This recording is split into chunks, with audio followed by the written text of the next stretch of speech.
Okay, so I think we can begin. So we can start. So last time we had an introduction to the unit and we talked of that we will be covering three-phase machines, three-phase induction machines and single-phase machines.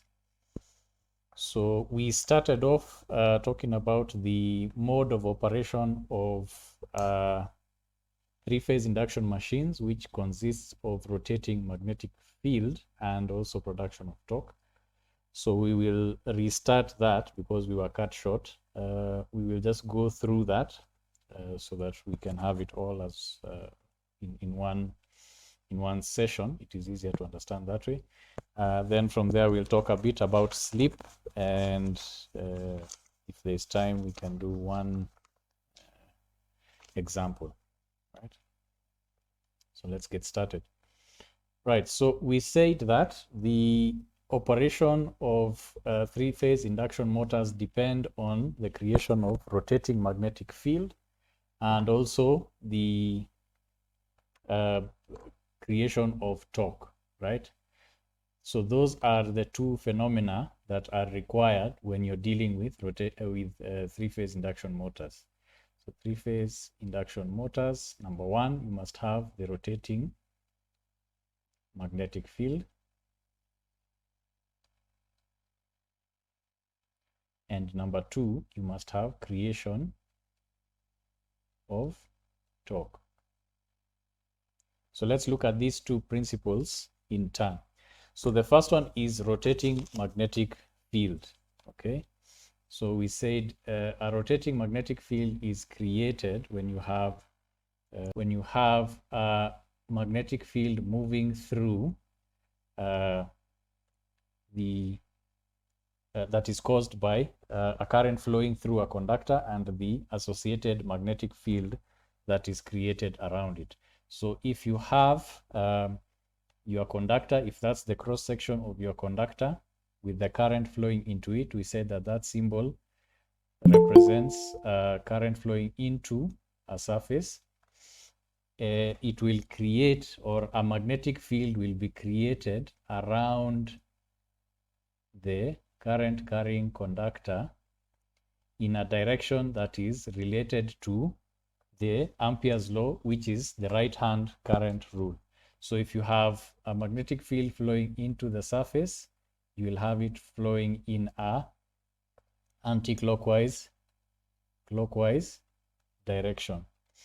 And similarly, if you have a current flowing out of the surface, you will then have your magnetic field going in a in an and also this is clockwise. This is clockwise, and this will be in a anti-clockwise direction. So anti-clockwise, right? That. So you have it in the anti-clockwise direction that way. And this one will be that way. Okay. So that's principle number one. And the second principle, we said that if you have a magnetic field, or rather if you have a three-phase current flowing through certain windings, and we said that in our example here, we will be taking it that a positive value of current flowing will be represented as a current flowing into the surface for purposes of this demonstration, and this other one is out of the surface. That is a negative value, right? So like, for example, at this instant, red phase has a positive value. At this instant, blue has a 0 value, and the green here has a negative value. Okay, right? And we said that if you have in a three-phase induction motor, you will have three sets of windings represented in our diagram by those circles with windings in them. And we said each of these has a representation that would be given to it. So if we take these to be the start points and we take them to be carrying current as per the graph or the chart that is being shown. So this chart will represent the change of the value of the magnitude of current with time, right? So blue, for example, would start with 0, go all the way to maximum, down to 0 to minimum, and back to its 0 value, okay? And likewise, we said if these would be taken as the starts of the windings, you can take the opposite end of the set of windings as the end of the winding. If this is the start of the red phase, the opposite side would be the end. If this is the start of yellow, the opposite side, Y2, will be the end of those. And we said that if we, for example, take instant number 1 here, yeah, in instant number 1, there is no current flowing through the blue phase, okay? So if that is the case, it means we have nothing flowing through there. In instant number 1, at the same time, if you look at the red phase, the start of the winding, which is this one, which is here, has a positive magnitude of the current flowing through it, which means in our example, the current would be flowing into the surface. So we draw an X there, right? And on the opposite end of R, the current will be flowing in the opposite direction. So we put a dot. And finally, if we look at the yellow phase at instant number 1, which is the example we are taking, yellow phase has a negative value here. And therefore, at this point, we would be taking it as going out of the surface. And consequently, the opposite end of the winding would be having its current flowing inward like that. Now, if we take the next step, right? Let me zoom in a bit on this. So taking instant number 1 and looking at the windings that we have, the sets of windings that we are denoting here, okay? We have current flowing inwards in these two positions. So R2 and Y1 have the current flowing outward, and Y2 and R1 have the current flowing inwards. So if we represent the magnetic field that is created as per our Ampere's law right-hand rule, if we represent the current, the magnetic field that is induced around it, around each of the sets of windings, because they have current flowing through them, you would have a field looking something like that, okay? So we can represent the magnetic field around each of the current carrying windings like this, okay? Let's represent it like that. Okay, move this out of the way slightly. Let's take it out. Okay, so that we have more space there. And you have a magnetic field around each of these sets of windings, right?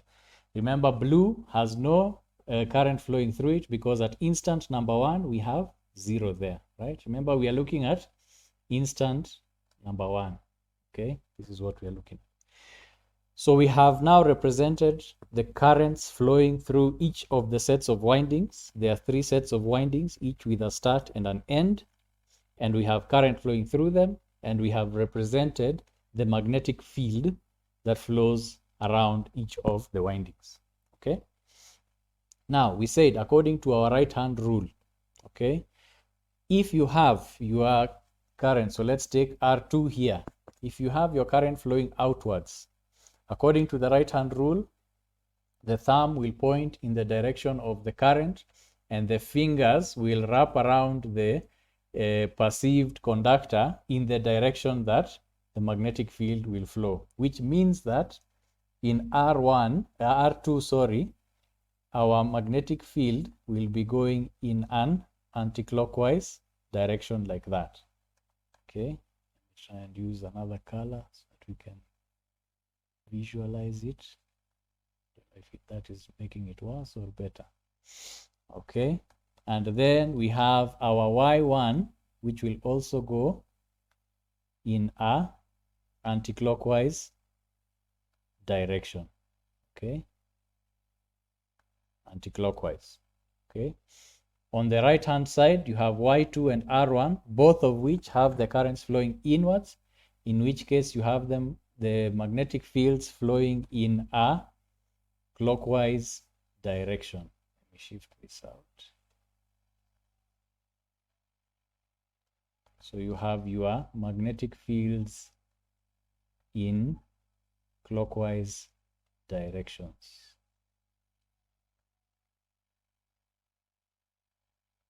All right. So what does that mean? Yeah. So as we go, we can see that in this section here, we have from the lower part, Y1, the magnetic field tending to go in that direction, and magnetic field from the upper one going in the opposite direction. So what that tends to do is, in this section, you tend to have almost like a cancelling out of the magnetic fields. And the same thing happens on this end. It is almost like a cancelling out of your magnetic field, sorry. And ultimately what you find is you will have a direction of magnetic flow that moves like that around both windings, going like that, and this side also around both windings, going like that. So what do we notice in the center here? Yeah, inside of our, in the interior of our cross section of our motor. Remember, this is still the cross section of our motor, right? If we simplify a bit, let me try and simplify it a bit here so that we don't have too many squiggles around. So if we simplify it, we can see that we have a magnetic field that goes in those directions and another magnetic field over here that goes in that direction. So you find that in both cases, both on the left hand side and the right hand side, you will have a magnetic field that is generally tending to go in that direction, yeah, in the direction from B2 to B1, kind of in an upward direction as in relation to the diagram that we have shown. Okay, so what we have seen here is that because of the way in which the windings are set up, so you have each of the windings being 120 degrees apart from each other, the corresponding starts of the windings. And likewise, at this particular instant, you don't have any current flowing through the blue. And because of the way now you had red in positive and yellow in negative, you then have them building on each other on the left hand side in an anti-clockwise direction, on the right hand side in a clockwise direction. So this is clockwise, this is anti-clockwise. And what does that mean? We tend to have a resultant magnetic field that goes in the direction that we have shown, simply because of the configuration of our current flows and the way the windings are mounted within the stator. Okay. Now, at instant number 2, let's quickly look at it. So at instant number 2, we have, at that point is what we are looking at. Okay. What are the magnitudes of current that are flowing at that point, right? We start with our blue phase. Our blue phase at instant number 1 had no current flowing through it over here. However, now at instant number 2, sorry, at instant number 2, we have, at instant number 2, we then have the blue being positive. It is a positive value. So it means if we label our diagram here again, this is B1, B2, R1, R2, Y1, Y2. So if we take B1 as the one being represented in our waveform here, it has a positive value, meaning therefore current is flowing into the surface. So let's indicate it with the red color here. Flowing into the surface for B1 is an X. That means that in the opposite side, you have a dot, right? Let's look at red. So now red phase in instant number 1 had a positive value. However, at instant number 2, it has reduced to 0. So there's no current flowing through there. And then we look at yellow phase. In instant number 1, it was positive, increasing in the negative direction. Now it is, it was negative, increasing in the negative direction. So now at instant number 2, it is still negative, but now it is going towards 0. But it remains negative. So our Y1 in this case will be a dot. And then our Y2, the opposite of that, will be an X. So if we zoom in once again and we draw our magnetic fields, you will then find that from the same principle we had before, this and this tend to be anti-clockwise. And this tend to be in a clockwise direction. Clockwise direction. Okay, so what does that mean? Your resultant magnetic field will go in the direction from R1 to R2, which is tending to be in that direction.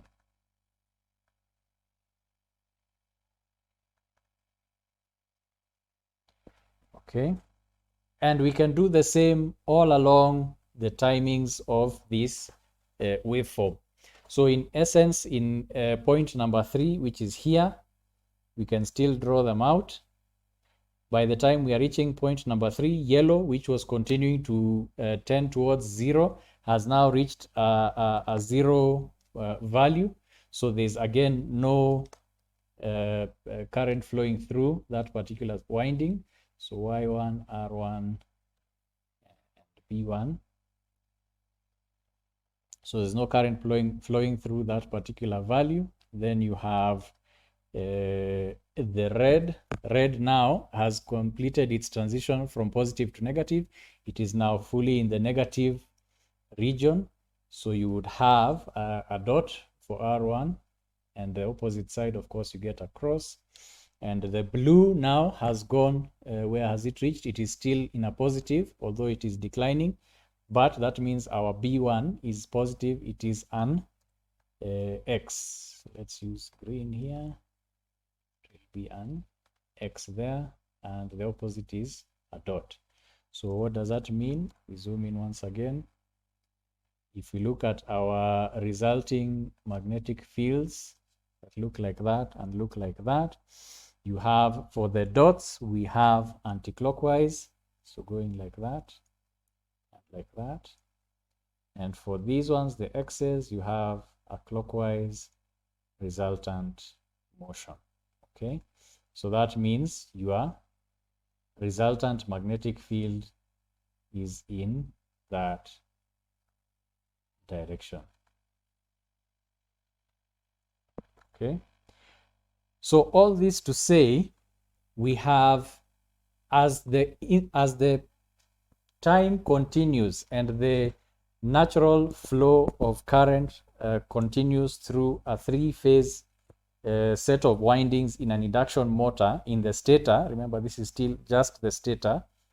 Okay, as the 3-phase currents flow, because of the configuration of the windings inside the motor, you will see that the resultant magnetic field tends to change direction, and you can continue to do this same exercise. You continue doing it for all any instant of time, 1 2 3 4 5, or even in between. You can check whatever is there in between. You will notice that the resultant magnetic field that occurs inside the stator, because this is the inside, the resultant magnetic field that is experienced inside the stator tends to change its direction. And ultimately, what we end up with is what we have called a rotating magnetic field. It is called rotating because it changes direction with time. So it changes direction with time.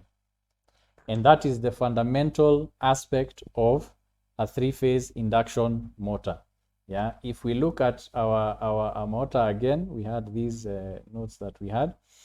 What we have been considering here is what happens inside this particular space. Okay, you have the windings that are here. We simplified them and we said, as soon as you connect a current, as long as you have an alternating current flowing, a three-phase alternating current flowing, the resultant inside this, what we call the air gap, yeah, is that there is a magnetic field that rotates within that space, within that stator.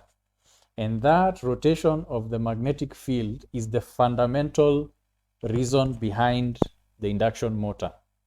The fact that you don't need to do anything else to this motor. You just plug it into an AC, a three-phase AC, and immediately you have a rotating magnetic field. Yeah, it is as if you are rotating a magnet around inside the rotor. And what does that mean? That is a very powerful phenomenon that we now have, because that rotation, that magnetic field as it rotates, is a form of energy. Yeah, it is a form of energy which we can now use to tap. So we now go to the second part. So we've seen how rotating magnetic field is created.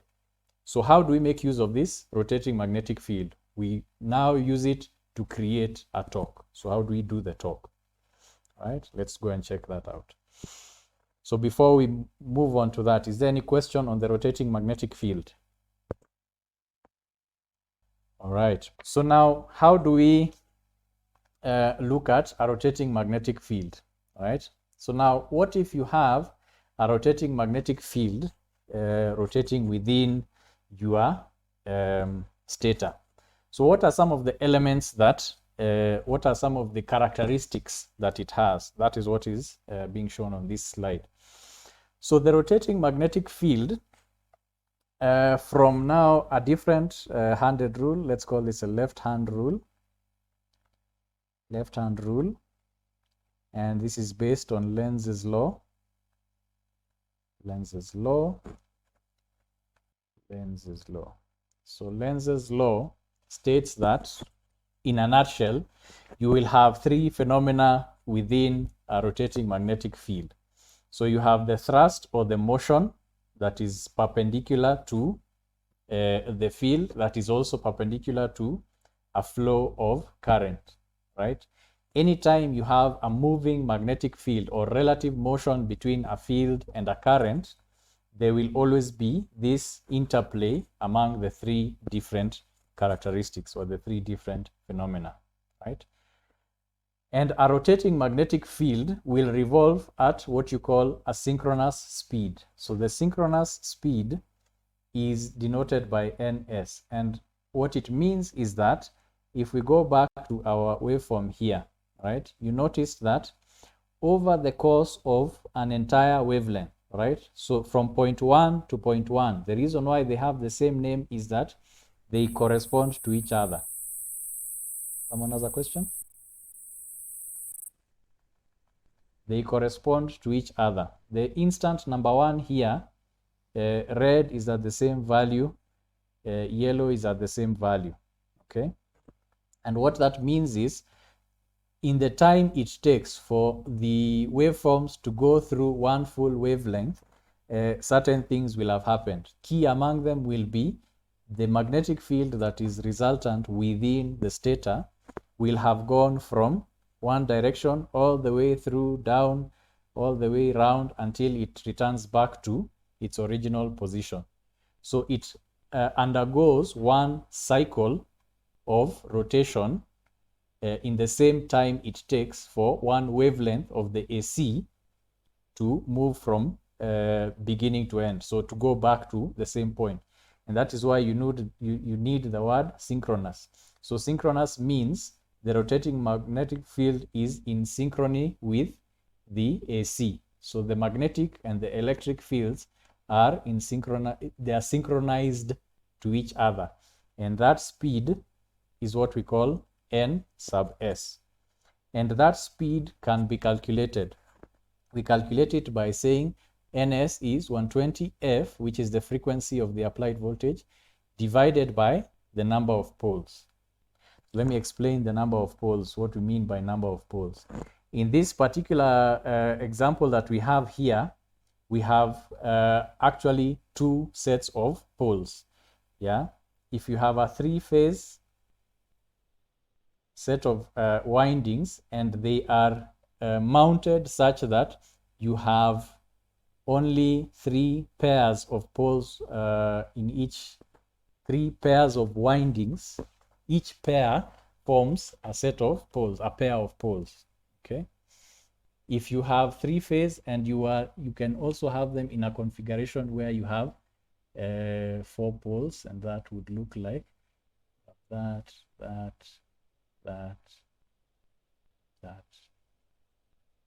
that. So now if you add an extra set here, extra sets here, so that you have 2 pairs corresponding to each of them. So if this is red, I don't know, yellow and blue, you would have another auxiliary red somewhere, say here, red 2, and an auxiliary yellow, say yellow 2, and so on and so forth. All right, so you have more than one set of windings per phase. Okay, that is the number of poles. So normally we'll say, 2 pole, 4 pole, 6 pole, however many poles, 8 poles, however many poles that you would want. The reason for that is your change of direction would be much slower in each of those, because if you look at the resultant magnetic field in each of these, it would take, for example, if you have 2 poles, it would take twice as long to do one full cycle, right? Because you would have in between little waveforms that are out of phase with the other waveforms. Okay, it will be more clear when we do an example, right? So synchronous speed is the speed at which the rotating magnetic field is moving within the inside of the stator, right? And if it is a single set of poles, that will be synchronous to the frequency of the applied voltage. So if, for example, you have a 2-pole motor being operated by 50 Hertz power, the synchronous speed will be 120 times the frequency, which is 50, over the number of poles, which is 2. And if we bring out our calculator, so then we would say 120 times 50 divided by 2 gives us 3000. So the synchronous speed of such a motor will be 3000 RPM, rotations per minute, right?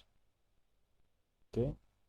So what does this mean? This means that when you apply an AC of 50 Hertz to a 2-pole motor, the magnetic field inside that motor that is created will be moving at 3000 RPM.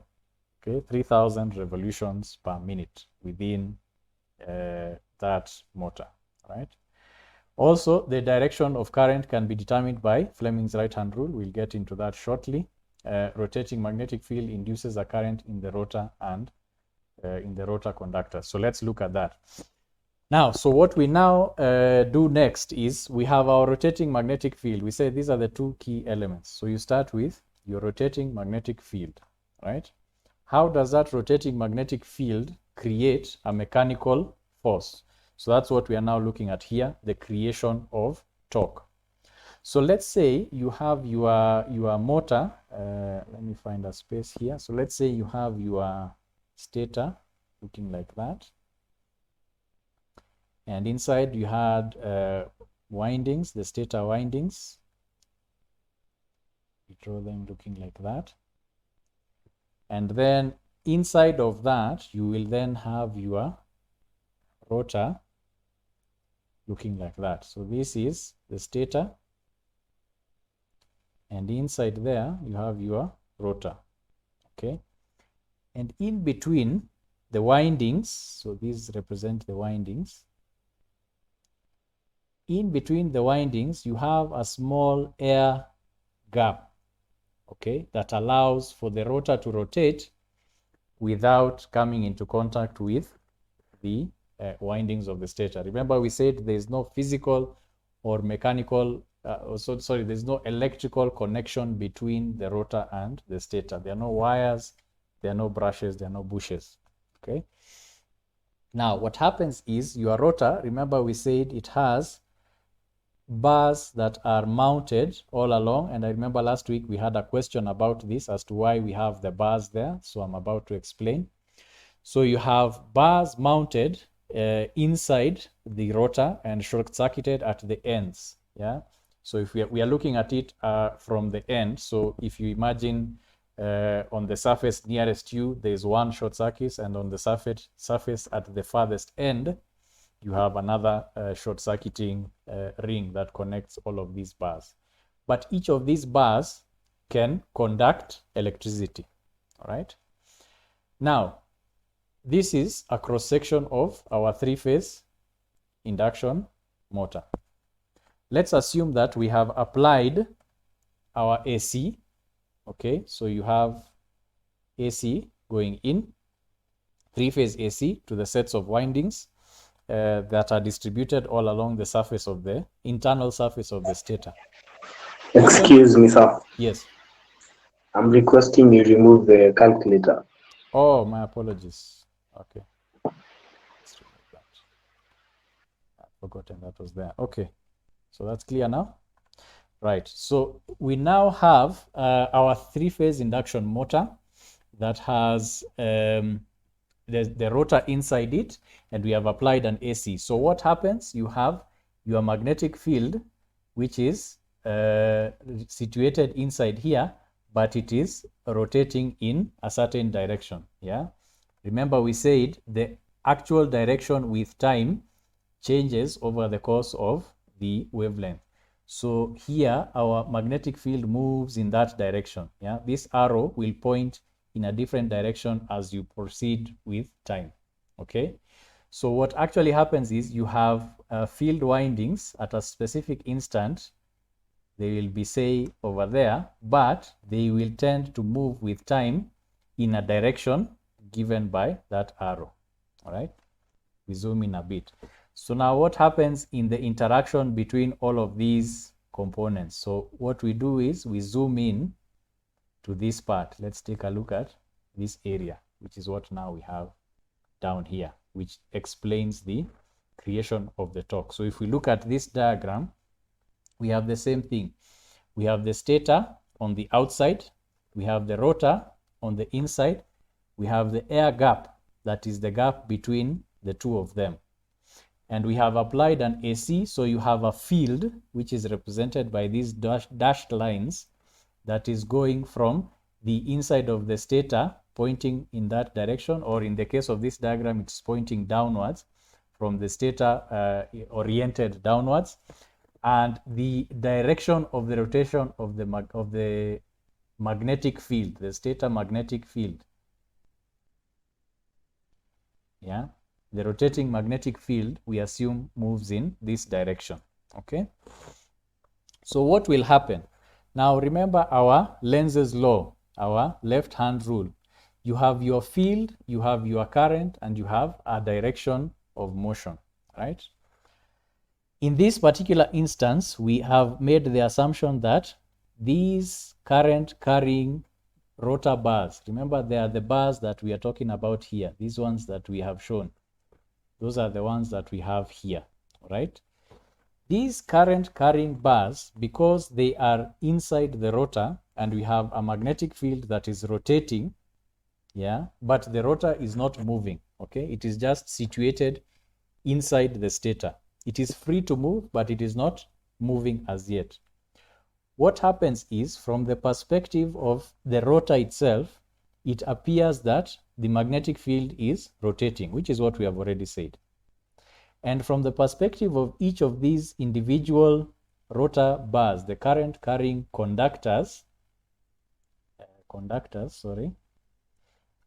you would have, it would appear as if there is a magnetic field which has a motion that is cutting across it. So at these particular instances, so let's even zoom in further, right? That's a bit too much. So let's zoom in further. We look at this. So at this particular point, okay, you have your rotor bar that is situated there. You have the direction of the magnetic field in that way. And you have your option of,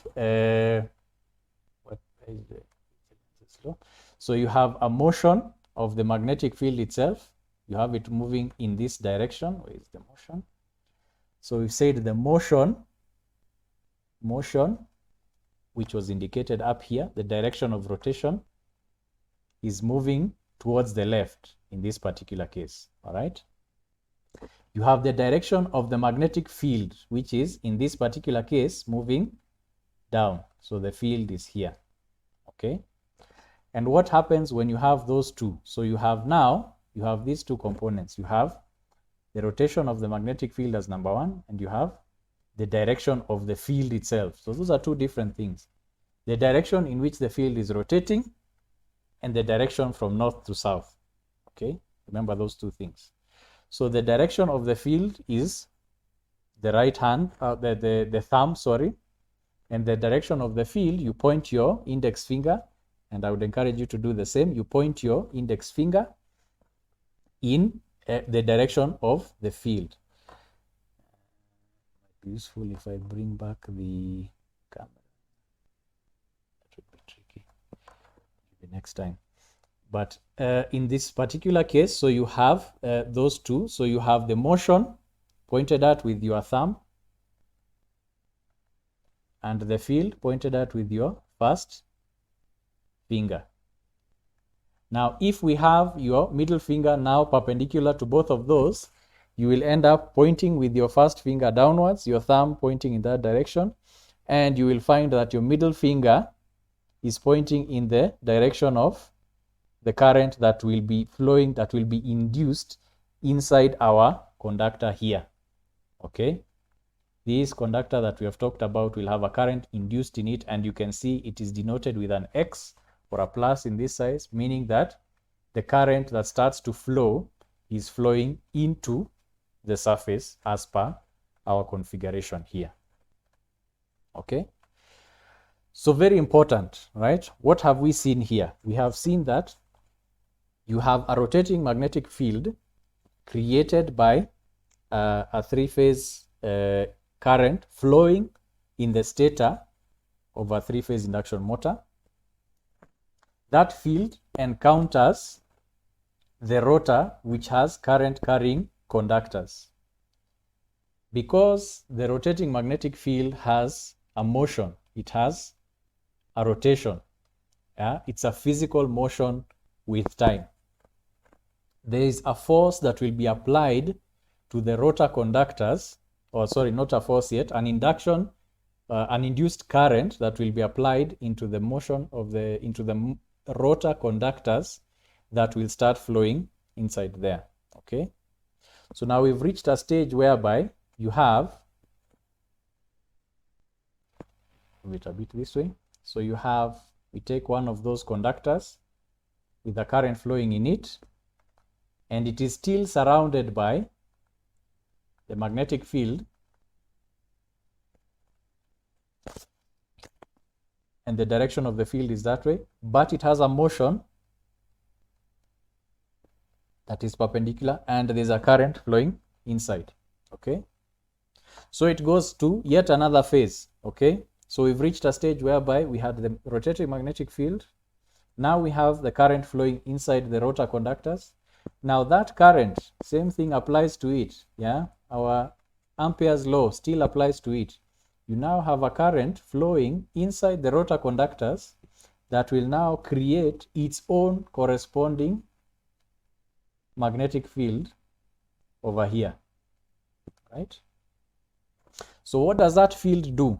Which direction is it in here? It is going inwards, so it will be clockwise. I'm not wrong. Yes, I'm not wrong. Okay. So what this means is you have, zoom in a bit. So you have your conductor in green, you have your rotating magnetic field in blue, and now you have a new magnetic field that has been created because the rotor conductors are now carrying current. Okay. So what this means is you now have another interaction between the magnetic field, the original rotating magnetic field, and the induced magnetic field that is created around the induced current carrying rotor. And what ends up happening there now is, by extension of Lenz's law, once again, you then have the opposite happening. You have a field, which is this one in red. You have a current, which is that one in the rotor. And therefore, you would need to have a motion out of the two of them, all right? If you have in the direction of the field, where is it? The field up there, and you have your current moving with your middle finger. Yes, middle finger. The motion would then be in the direction of the thumb, which would be that side. Okay. So because the the rotor conductors are mounted, remember they were mounted on a rotor which is free to rotate. Okay.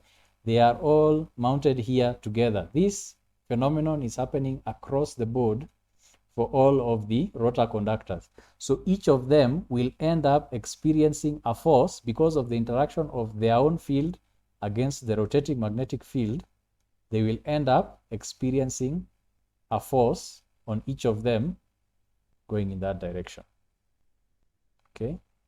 And you might ask, what will happen at the bottom end where you have the different, the opposite currents of the conductor?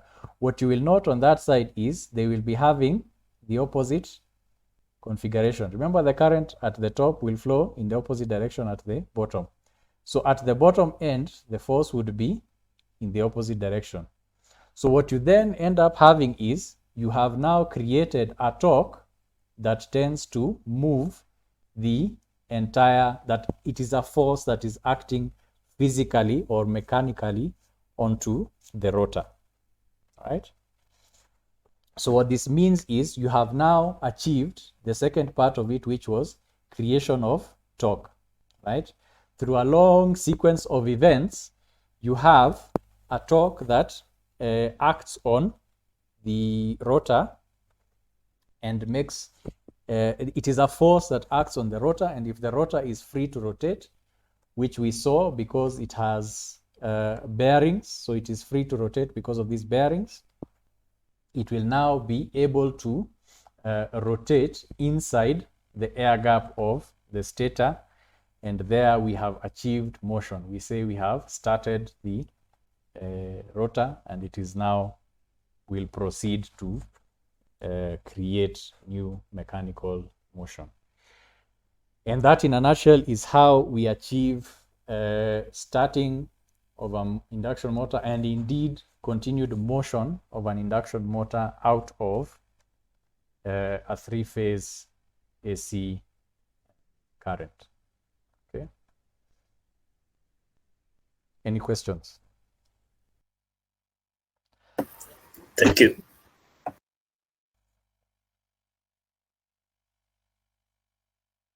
Anyone else?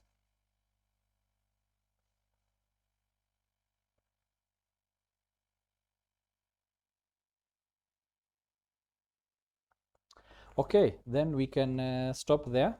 As I said, I'll share the slides after this, and we will meet again next week. Thank you very much.